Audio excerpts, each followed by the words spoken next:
Welcome back. The president of South Korea, Yoon, is facing impeachment this morning after a failed attempt to declare martial law overnight. One opposition party even finalizing plans for treason charges against him.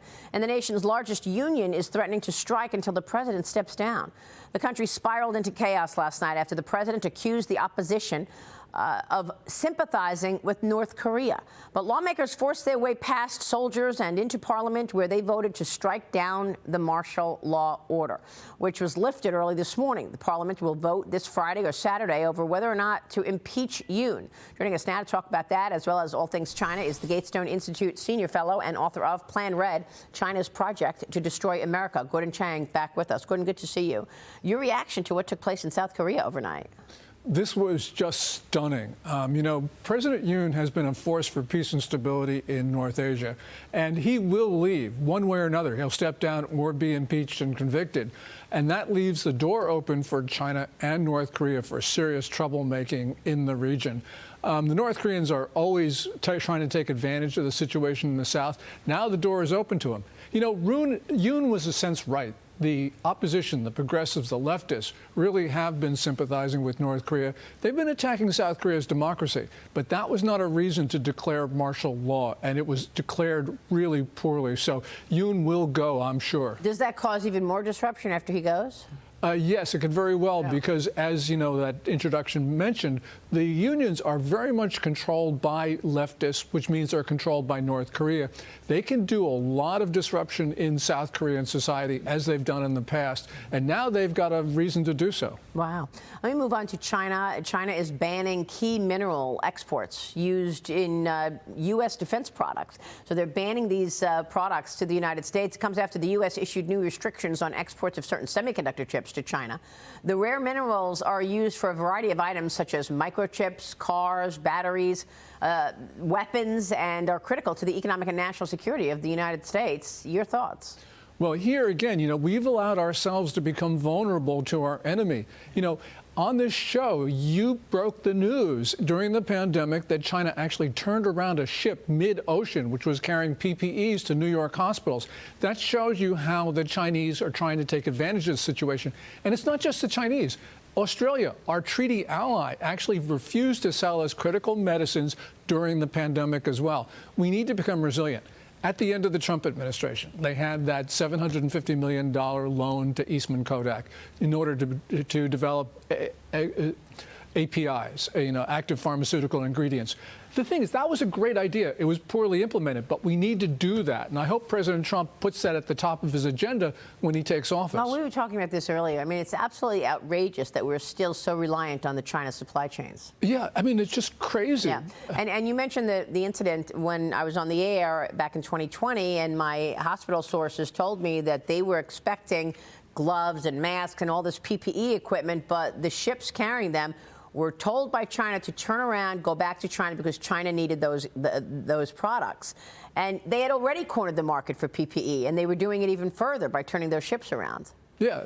And that was when we knew and we expected, because we heard from Tom Cotton, Arkansas senator, that the COVID pandemic was a result of COVID leaking from the Wuhan lab. Michael? So from the very beginning, anyone ever said that, they were denigrated, they were canceled, they were said you're fomenting a war with China.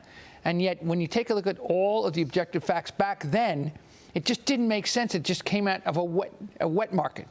Now, so now that they've been exposed to the world, you saw reports today that really more and more it was from a lab. We still don't know whether why would they intentionally leak it or just bad management. What does that do to China's credibility, if anything, going forward?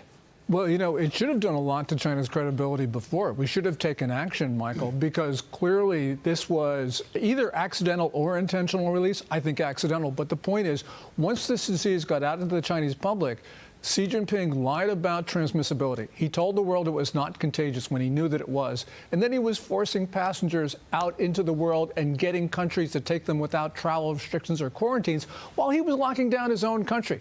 That shows he intentionally spread this disease beyond China's borders. And we have not imposed any costs. If we don't impose costs, Xi Jinping will think that he can spread the next disease without any consequences. And the first country that got infected so badly was Italy. And remember, Italy had joined the Belt and Road Initiative. And so they were partners with China. So you had so many Italians working in China for the Belt and Road Initiative. And he allowed them to go back to Italy, you know, ridden with COVID or not. And that's how it got into New York, because of the travel between Italy and New York City. So clearly, this is how the disease got into the U.S. Yeah, I want to get your take on the illegal immigration story. Federal authorities are charging an illegal immigrant from China who's been living in the United States. He's being charged with shipping weapons to North Korea, Gordon. Shenghua, the Chinese national who entered the United States in 2012 on a student visa and stayed past its expiration, exported at least 2 shipments of firearms and ammunition to North Korea by concealing the items inside shipping containers that were shipped from Long Beach, California, making its way to North Korea, according to U.S. investigators. North Korean officials sent him approximately $2 million to purchase firearms and other products for the government. Gordon, your thoughts? Well, first of all, this Chinese national contacted the North Koreans in North Korean consulates in China. So the Chinese knew about what was going on. And China does weaponize its nationals in the U.S. And we know this because, for instance, in September, a Chinese national tried twice to sneak onto a U.S. nuclear weapons base in the lower 48 states. So clearly we've got all of these dangerous elements in our country. We need the China initiative. You know, this was put together by the Trump administration, run by the Justice Department. Biden canceled it. We need to do this again because of the Chinese penetration, not only of our government, but society as a whole. What about the 78,000 Chinese nationals who've come into America through the wide open border? Why are they here? What do you, we thought it was 50,000. It's actually 78,000 in the last year and a half. Yeah. Well, there's 2 groups. There's people who are desperate to live in a free society. But there are also these young males of military age traveling without family members. And it's not just the southern border. It's also the northern border where they're trying to sneak in without being detected. Now, if you want to live in a free society, you give yourself up to Border Patrol, because then you get into the system, you get the debit card from New York City and the free hotel room. If you're trying to sneak into our country undetected, it means you're here for no good. We don't know exactly what, but you're here for no good. And we need to get these people out of our country immediately. Can you believe there's been absolutely no response to any of this? No response to covering up COVID. No response to the intellectual property theft. No response to 78,000 Chinese nationals coming through the open border. Why are they no here? response from the Biden administration. Yes, that's exactly right. No response from the Biden-Harris administration. Well, thanks to your work, Maria, we know exactly why. If you follow the money, all the payments from China to the various entities controlled by the Biden family. That's why they weren't investigated. Well, and by the way, certainly what the Oversight Committee has said, yes. Yeah. And Hunter Biden, with the Fifth Amendment, with his pardon, can no longer claim the Fifth Amendment. And if Kash Patel runs the FBI, they're going to investigate Hunter. They're going to make him speak. Absolutely. And we're going to learn a lot about that money flow, Adam. Well, how are they going to let him speak, make him speak, when we know that this blanket exoneration covers 10 years beginning in 2014, but no Fifth and it Amendment. even covers charges that he wasn't served with yet? Yeah, but because he has pardon, he has no Fifth Amendment right, which means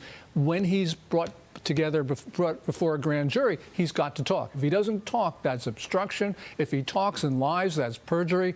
This is going to unravel. Backfire. Yeah. What's great is from the lexicon is, oh, you guys are crazy. These are crazy Wuhan conspiracy theories. This is crazy about people coming across the border. That whole conspiracy concept is out the window. We can now take a look at it and not worry about being canceled. These conspiracies are true. Yeah. And they're really Amen. dangerous. It's not a conspiracy. Amen. It's just what I was thinking. All right, great to see you, Gordon. Thank you so much.